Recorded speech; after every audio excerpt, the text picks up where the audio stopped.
হেই, আমি একজন স্কাউট। আসসালামু আলাইকুম। স্কাউট প্রতিষ্ঠাতা sir Robert Stephenson Smyth Lord Baden Powell of Gilwell বলেছেন, পৃথিবীকে তুমি যেমন পেয়েছো তার চাইতে একটু হলেও উন্নতি করে রাখার চেষ্টা করে যাও। হ্যাঁ, এখন আপনি স্কাউটিং কি এত কিছু বোঝার কোনো দরকার নেই। আপনি জাস্ট এইটুকু বুঝেন, পৃথিবীকে যেমন পেয়েছেন তার চাইতে একটুখানি উন্নত করে রাখার চেষ্টা করবেন। কিন্তু সেটা কি একদিনে সম্ভব না। এত বড় চাপ আপনার নেওয়া দরকার নেই। পৃথিবী পরিবর্তন করার আপনার কোনো প্রয়োজন নেই। আপনি যেটা করবেন, জাস্ট প্রতিদিন একটা করে ভালো কাজ করবেন। হ্যাঁ, তেমন চাপ নেওয়ার দরকার নাই ভাই। একটা ভালো কাজ বলতে হতে পারে সেটা আপনি রাস্তায় একটা ময়লা দেখলেন, সেটা একটু পাশ কাটিয়ে দিলেন যাতে কারো কষ্ট না হয়। আপনি পরের দিন হয়তো একটা গাছে একটু পানি দিলেন।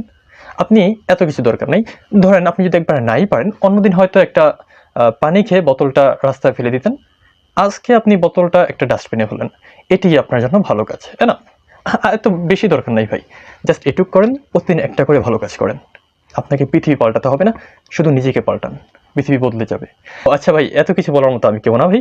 আমি জাস্ট স্কাউট থেকে যতটুকু শিখছি ভাই, অতটুকু আপনাকে বললাম।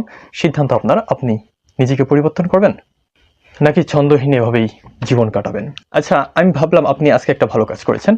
এটাই কিন্তু শেষ না। আপনি একটু ভালো কাজ করে আর একটু কষ্ট করে একটা ডায়েরি বা একটা খাতার মধ্যে বা আপনার হাতে থাকা মোবাইলের মধ্যে নোটপ্যাডটা ওপেন করে আজকের তারিখটা দিয়ে লিখবেন যে আজকে আমি একটা গাছের পানি দিয়েছি, আজকে আমি একটা বৃক্ষরোপণ করেছি, আজকে আমি একটা অন্ধকে রাস্তা ধরে পার করেছি, আজকে আমি একজন বৃদ্ধকে এমন একটা সাহায্য করেছি। এইভাবে আপনি যখন 1 মাস পরে আপনার ডায়েরিটা দেখবেন, আপনি হয়তো সেখানেই আপনার জীবনের সার্থকতা খুঁজে পাবেন যে হ্যাঁ, আমি এই কাজগুলো করেছি, এটাই হয়তো পৃথিবীর জন্য কিছু একটা ভালো হলো আমার দ্বারা। সেখানে একটা আত্মতৃপ্তির বিষয় আছে। আর আমরা যারা স্কাউটিং করি, আমাদের মূল কাজই হচ্ছে সেবা করা। এভাবেও তো সেবা হয়, তাই না? আর এই যে পোশাক পরলাম ভাই, এই পোশাকের ওজন কিন্তু অনেক বেশি।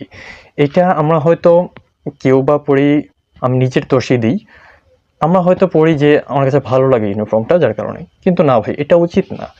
এটা আপনি জাস্ট ভালো লাগে পড়তেই পারেন, তবে আপনার আত্মা থেকে এটা ভালো লাগতে হবে। আত্মা থেকে এটা আপনার সাথে নিতে হবে যে হ্যাঁ, আমি এটার মূল্য রাখবো।